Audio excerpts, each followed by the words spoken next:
Hello, I am Possum, And I am Frosty. and together we are. Frosty Possum. All right, today we are reviewing a movie from the 70s again. I think it's 1973. And yes, 1973. Um, a movie based on a Richard Matheson story. Um, movie is The Legend of Hell House. Ooh. Okay, so this is a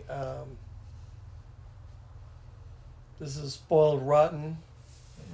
So if you're planning on watching the movie or checking it out, go watch the movie and then come back and catch us talking about it. So, are you ready? I am ready. Okay. All right. Did this movie scared the hell out of you? In several parts of it, it did. I was fairly young when I watched it for the first time. The I don't know the exact terminology for it, but the reaction of the actors and actresses. Uh, I remember distinctly my anxiety. I was on high alert watching it. I remember this as well too because this is one of my I guess one of the moments in which I fell in love with horror movies. But I can remember it was a rainy, hot summer day. The air conditioner was blowing inside. I was curled up on the couch watching The Legend of Hal out. It's nobody was around. It was just like candy to my brain. I really got a big kick out of it. Amazing that none of your brothers figured out what you were doing and popped in real quick. They had other things to do. Okay. They're not much on horror movies or anything like that. Their loss. Their loss. All right. Yeah, this movie scared me. I was a little bit older. I think I was in college the first time I saw it, um, or maybe high school. One of the when they used to show movies after the news rather than the Tonight Show or something. Um, The Late the Show. Late Late Show. So this is a story about a group of four people, two men, two women. Um, Two of the actors I have never heard of in my life, and two of the actors I know fairly well, Roddy McDowell and Pamela Franklin. Um, but anyway, they go to this house With an asinine professor. with yeah, who thinks he knows everything, and the house is heavily haunted, and they're trying to figure out why is it haunted or how to clear the haunting. And of course, hilarity does not ensue. No, this is not. A lot of the movies we review has got comedic qualities. This one is No, not. this is not it. Mm-mm. Um, and Roddy McDowell and Pamela Franklin made several scary movies like this. Roddy McDowell is one of my Yeah. favorite actors, and I prefer to watch him in horror movies. So, yeah, better than in Planet of the Apes with all that makeup on. Yeah.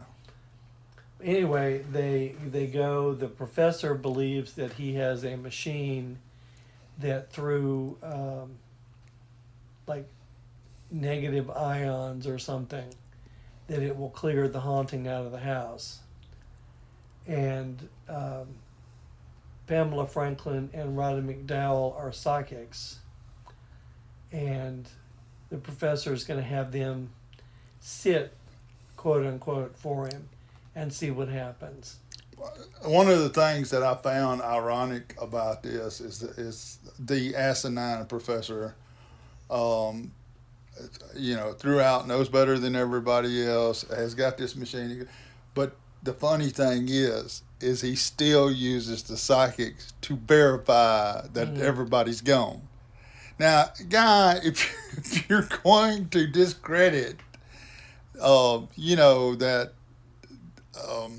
the spiritual side, I guess, of things, and I see this all the time in these movies, but they still bring them along to verify that they, are And that then it worked. Then they take all the credit. Yeah. Oh well, yes, I knew that this would clear the house. Yeah. Having read the book, and there's a prequel to the book written by somebody else, but with permission of Mr. Matheson's estate. Both books are pretty scary, and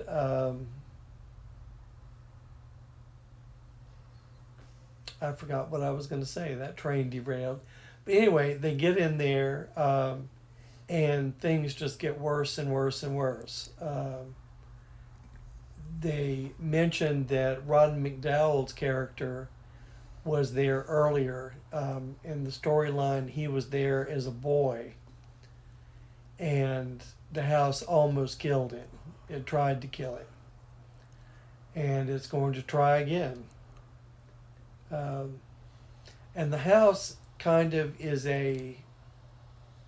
not just a building, it's a character all in itself. And also the man that owned it. The man that owned it was almost like the Marquis de Sade. If there's any sin or perversion, he caught them all. Well, and ironically, just like the professor who's bringing in his scientific equipment to get rid of it, he built the house in such a way that it would, by using science, that it acted as a capacitor for evil. And I guess that the machine, one of the reasons why the machine didn't work is because he had built defenses in the house, so that he could be isolated, so he wouldn't be removed from the house, or that evil charge or energy would not go away. So again, you got a lot of science mixed in with this ghost story. Yeah, you do. And it's interesting. They get into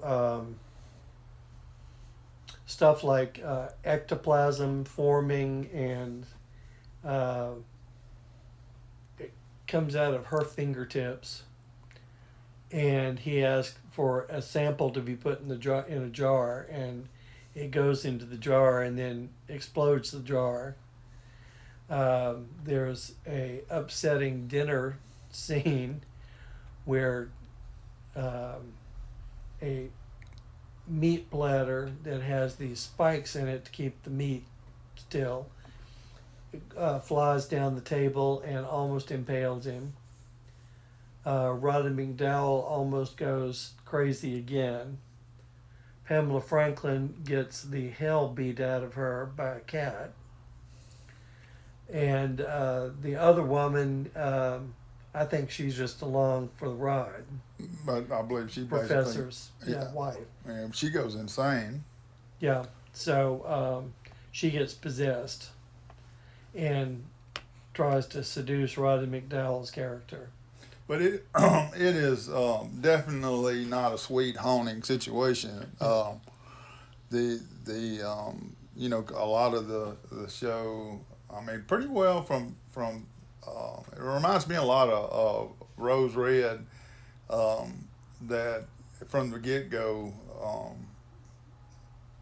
evil's afoot. I mean, it's wanting to kill some folks, and the ones who have experienced it are completely ignored, but they pay for it in the end, so there you go. Yeah. Well, and compare this to the movie and the book. The Haunting of Hill House, not Hell House, Hill House, by Shirley Jackson, that has one of my favorite ever written literary lines. Begins the story and ends the story. Whatever walks at Hill House walks alone, walked alone. I think that's a brilliant beginning and ending line, and that applies to this. Sort of. They do figure out what's walking at Hell House. Even though he's taking short steps. Yeah. Pum punch. If I remember right, the man that built the house Was supposed to be like a giant. He was supposed to be so much taller than everyone else, and but it was stilts. yeah, and actually he was a very, very short individual. But didn't they find, when they found his body, wasn't it sitting there next to a pitcher of water that he didn't drink? He exerted that much control over his own self, and refused to allow himself to drink it. I mean, it was just strange little thing, but the acting is good. In fact, the acting is more than good. I think for the time too, the science in it is very good. Yeah. The theory that they're using and the machinery and all that kind of stuff, it's believable. Did you jump any? I'm sure I did because again I was younger, but I can't remember an instance that particularly made me jump. It was more the type of acting that they were doing, that being underneath a tremendous amount of stress from the evil forces that were, and the noise that they made in there, that type of stuff. My anxiety levels going up. Did the bullshit meter go off? I don't remember any. That's kind of why I addressed the science behind it. I don't really remember. Again, the closest I would come is the professor being ironic that he's going to dismiss all these people, but yet he brings all of them in and confirm that their spirits have left and all. I mean, because initially Roddy McDowell thought he was successful. I mean, he said, they're gone. I don't feel them. And that kind of stuff. And so... turned out it just knocked him back with a vengeance. Well, and again, he came back. Yeah, the house was sealed off. It basically, I guess the evil charge went into the capacitor so that it couldn't be affected by it. I think it had lead walls or something they use as a way kind of, so it was basically like a battery, a capacitor. It maintained its charge, and so when they cut the machine off, it allowed it to come back with a vengeance. Do you feel like the movie needed to be made? Oh yeah, I mean there's lots of things in this particular movie that I think opened the door, like just like you said, the ectoplasm. As far as I know, I don't know of any. I think this was like the first time I ever remember seeing that. The exposure of the science behind it. I say the science behind it. Both the science side of things and the spiritual side of things. I think they laid the groundwork for it to be built into the other movie. It definitely entertaining, but this movie, unlike a lot of the other ones that I say is entertaining, has got a lot of groundwork. Again, Roddy McDowell being in it, his it's one thing to sit back and say, oh, I could act, I could do this, I could do that, but even the way, the eyebrows is raised, the way they look, the way they turn their head, all of those things It's spot on. Right, and I remember, just like I said, when he realizes that the house is clear. I mean, that reaction like changed his whole persona for that period of time. Mm. So being able to see that, I think, is you know, how do I put it? It's like seeing. I mean, Roddy McDowell, in my mind, while not, you know, these he is like a master of his craft, Mm-hmm. and having the opportunity to see him at work, to me, I mean, I would watch it today. I mean, I wished, that you could reclaim those moments that I did when I was a teenager. Now, because again, like I say, that's candy for my brain. It's like Mm-hmm. it's being exposed to a fine painting for the first time. And it's kind of the Well, way I felt it. and he was versatile. He did comedy on Carol Burnett, um, and then he did this serious, very serious movie. Was in the Planet of the Apes movies.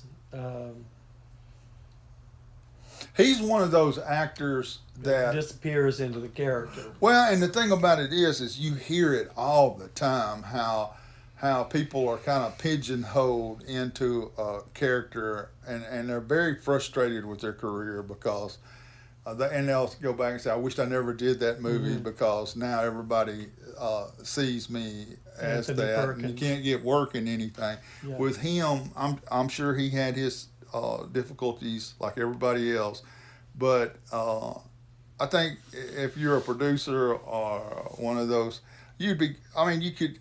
He is somebody you could take and basically put in anything that he's interested in, and he's going to do a fabulous Mm-hmm. job Mm-hmm. with it. So again, that's another reason why I think that this movie definitely needed to be made. I wished he had made 1,000 more just like it or similar. Well, I think that it needed to be made. One, the book is so good that it deserved a movie, and I wish that they would make a movie out of the prequel story.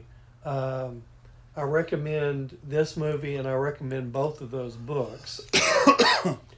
um, the prequel actually scared me more than Hell House, which is the name of the book, because some of the stuff that happened in it, and it's a little bit more complex storyline. This one, the book and the movie, while it's complicated, it's also pretty straightforward. 4 people go to a haunted house that years ago tried to kill Roddy McDowell's character and are having a second go at exorcising the ghosts, the demons, whatever is ailing the house. First time, when he went in with other people, he was a kid. He was barely a teenager. And some scary situations happened there. That also the and this happens a lot of times in horror. I mean, basically, what we're watching is a movie about the after effects of the evil, and one of the things that I like is Roddy McDowell goes down through a list of all the atrocities that the Lord of the House did. Mm-hmm.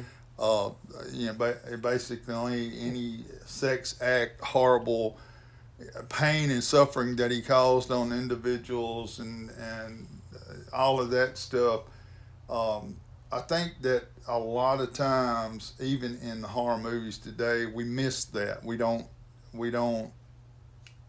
get what it's charging the battery. And it's done completely serious and solemn. Nowadays, if this was made, he would list off stuff and sarcastically go, "What didn't he do?" Yeah.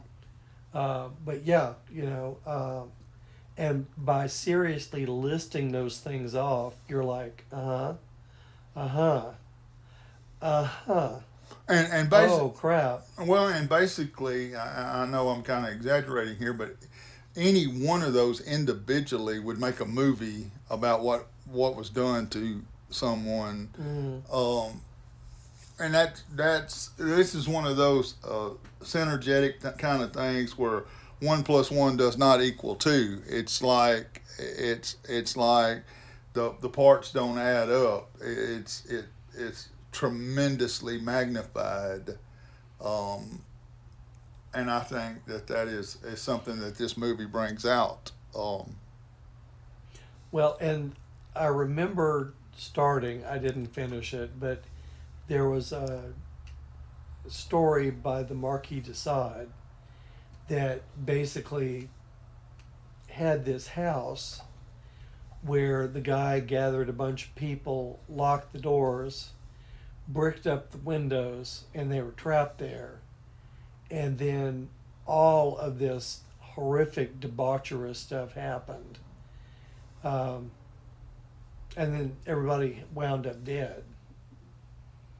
I think that he poisoned the guest to finish his quote unquote party. And I'm wondering if Matheson read that and based this character On the Marquis de on the Sade. Marquis, right? Because um, this guy was pretty terrible, apparently. You wouldn't want to go to one of his parties. So, do you think that maybe there should be a sequel or a remake of this movie? Yes. Again, like I said, and I would hope that we would have somebody that would do it justice. That's one of the problems that you have is I think in a lot of the movies is it appears that some people either uh, have such a different view of the movie or how it should be, but then there are some who make it better. So I definitely think it's should be. I would watch it. I would watch a new one. Well, and the telling of this tale in the movie is almost so subtle. It's like a snowball rolling down the hill, gathering stuff. It's not jump out, and scare you. It's not like um, oh crap, what's the movie with where the kind of like Poltergeist, where the little boy gets sucked into the other world and the dad has to go get him. Little girl, poltergeist. A little girl in Poltergeist, but it's a boy in this.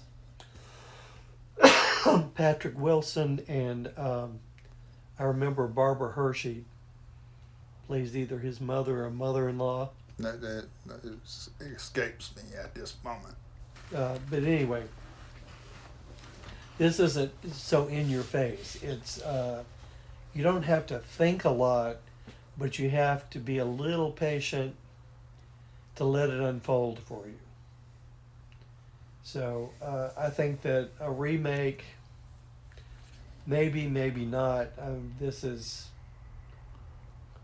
to me, one of those perfect movies where it shouldn't be touched because it first time was good enough.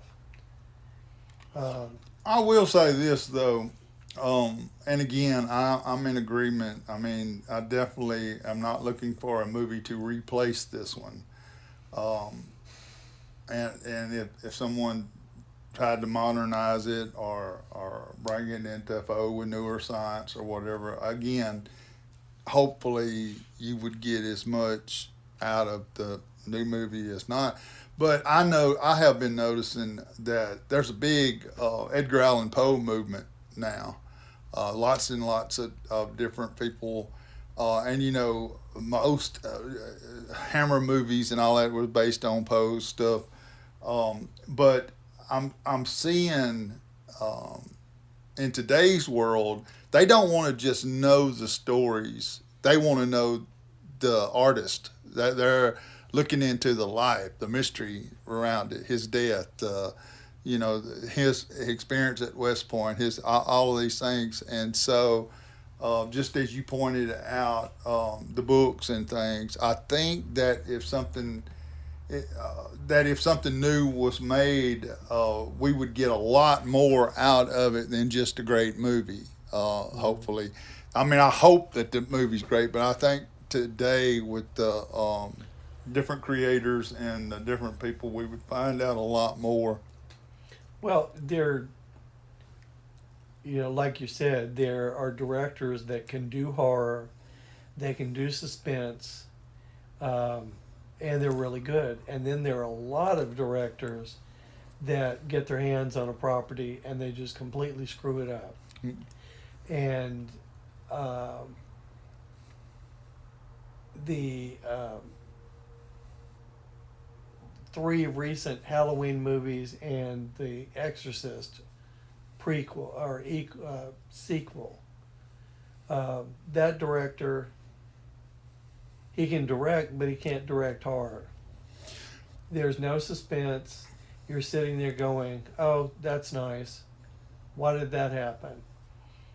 I would like to see somebody make that book. They're pretty cool. The prequel. That was written recently, but it was perfectly doable.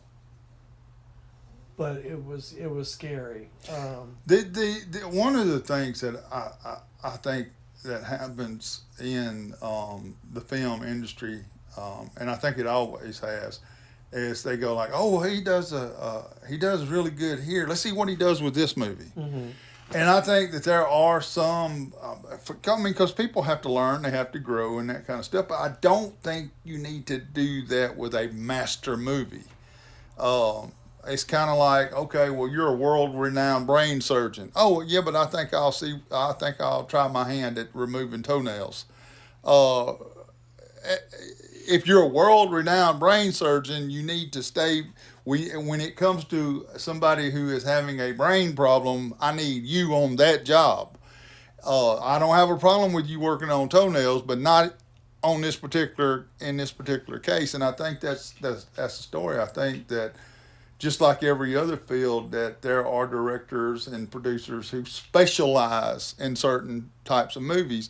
And when it comes to master level movies, I really don't think that's a training, and I think that's what happens a lot of the time. They go with. Well, I mean, even reputable directors who have a whole list of successful movies, sometimes they just get in over their head. Like the remake of Psycho. Gus Van Sant did it frame by frame, a remake of Psycho. And I saw it, it worked okay, but it didn't really work. Well, there's that magic that, yeah. I mean, sometimes things have just some things are done purposefully. I mean, one of the things in the Quiet Man, for example, Howard Hawks, when you see our girl get in the carriage and that veil, the wind blows that veil just perfectly. I remember watching an interview in which Maureen O'Hara said, "Well, it looks natural," but she said, "You don't know how many takes I had to do to get that for it to just be perfect." But I mean, the chemistry between Maureen O'Hara and John Wayne, you can't recreate that. I mean, it's you either got it or you don't have it, and in some cases, I think that's exactly it. You can reproduce it pain by pain by pain, but if that magic's not there or that chemistry's not there that's needed, you're not going to. Well, and casting is extremely important. But it would be interesting to see them make a movie of that prequel book. I would go see that. Even if it got bad reviews, I would probably go see it. But see, what you're talking about now is, again, that's expanding what we currently have, and I'm all about that. That's one of the cool things that a lot of the different series that go on.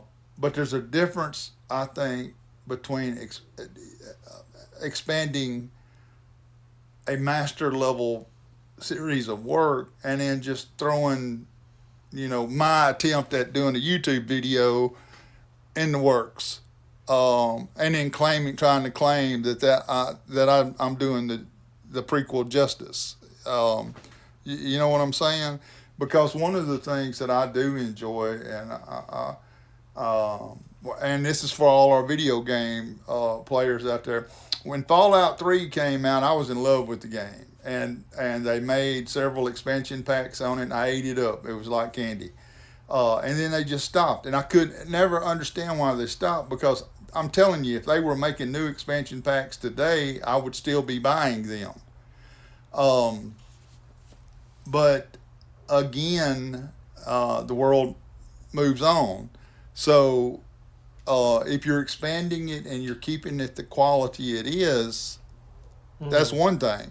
But if you're just trying to make a quick buck by putting a name on it, blah, I'm not really for that. Well, how many Stephen King stories? There's several movies. They might as well not even say that it's based on a Stephen King story, because by the time they get through ripping it up, all that's there is the title. And I think he does a very good job of pointing out when he's not pleased with when they basically chop up his work. And like The Shining, it's a good movie. Got two damn good performances. But did I like the movie? No. Did I feel like Kubrick was just spanking his monkey? Yeah. I didn't care for that. They remade The Haunting of Hill House, and it stunk. It shouldn't have, but it just didn't mesh. Whereas the original movie has one of the scariest things I've ever seen, which just has two women huddled on a bed, holding on to each other for dear life, while something is beating on the wall or the door. And it's just boom, boom, boom, not knowing what was there. It's unfortunate, especially in, all movies. People want to be spoon-fed and not use their imagination. And that's sad. You're anything scary, if you show it, and how many of us have gone to see a scary movie and we're like, oh my God, I'm terrified. Wait, what is that? That's what we're dealing with? And it makes it a little disappointing. What was the movie about the creatures with the giant ears? The Gremlins? No, it's a horror movie. A Quiet Place. Oh yeah. Quiet Place was scary, and the first kill in that movie was terrifying. And then when you got a good look at the creatures, it was kind of like, okay, this is scary. But it went from, for me, like a 9 down to a 5. To me, the creatures looked like it was a recycle of, or a cousin of the creatures in Pitch Dark. Seen this before, and, kind of like if you go in a dark house and you hear this dog growling, and you can't see it, but you can hear it, and it sounds like this huge dog. And you find the light switch, and you turn on the light switch, and it turns out to be a damn chihuahua. Of course, some of them Chihuahuas are extremely vicious. Yeah. Anyway, But going along with that, trailers. I mean, there are some people who just will not even watch trailers anymore because they disclose too much, or they ruin the movie for people. Sometimes you don't. Ironically, like some of the best horror movies was because they couldn't get the special effects to work correctly, so they just had to make do, and it made the movie that much better. Jaws. But again, going back to that being magic, I mean, you can purposefully try to make it perfect, and it flops, and then because stuff's not working out right, it winds up being a masterpiece. It's a very Luck of the draw. kind of thing. I mean, it really is. One of the silliest movies as far as a horror movie, but scary before you really know, was It's Alive, because you only saw like a close up of the baby's eye or the mouth, or you saw it in silhouette crawling along. Not knowing what you're dealing with makes it that much scarier. Anything that's unknown, Right. puts And us. your mind fills in the blanks, and it becomes much more horrible than any creature effect that Hollywood can come up with. So, And anyway. This movie is a really good example of that as well, in the storyline. And you kind of have to, with this, you have to kind of fill in the blanks. I mean, you're given all the pieces, but you have to put it together. So, do you recommend this movie or not? Oh yes, absolutely. Yeah, I agree. I give this 9.5 out of 10 possums. Possum tails, is that what we're going with? Possum tails. Well, we can't be possum because you're the possum. I'm not giving you away. You might. And I'll show my tail 9.5 times. I'm gonna go 9 out of 10 possum tails with you on that. It's an excellent movie. For those of you who are new to horror, you really need to check it out. That is one of the things that as you grow in your entertainment, understanding where things started and where they're at now, it develops that appreciation, and the compare contrast it gives you can bring you a lot of positive, fun thoughts with it. Again, as I pointed out, this is not a popcorn movie. This is as far as I'm concerned, some really good entertainment. These are the kind of movies that I wish they still played in the movie theaters on a regular basis. Well, this one you kind of have to think about a little bit and follow along. And like I said, you're given all the pieces, but you kind of have to put it together. It's a horror movie, but it's also a mystery. Why is this place haunted? Why is it so deadly? You know, why does it hate people coming in? So it was very entertaining. Very you have your feet up in the theater seat, which is a rare thing, but it's good because not everything is handed to you. Not everything is shown to you. You have to fill in some of the blanks. And if you're willing to climb in the car and go on the adventure, it's very, very worthwhile, I think. So we're recommending this. Please check it out. Comment. Tell us if you think we're right. Give it your score of Possum's Tales. It's on Prime right now. It does cost you a couple of dollars to see it, but again, you may be able to get online and put in Legend of Hell House, and it has the movie, a preview, and then it will also tell you where can you watch this on streaming services.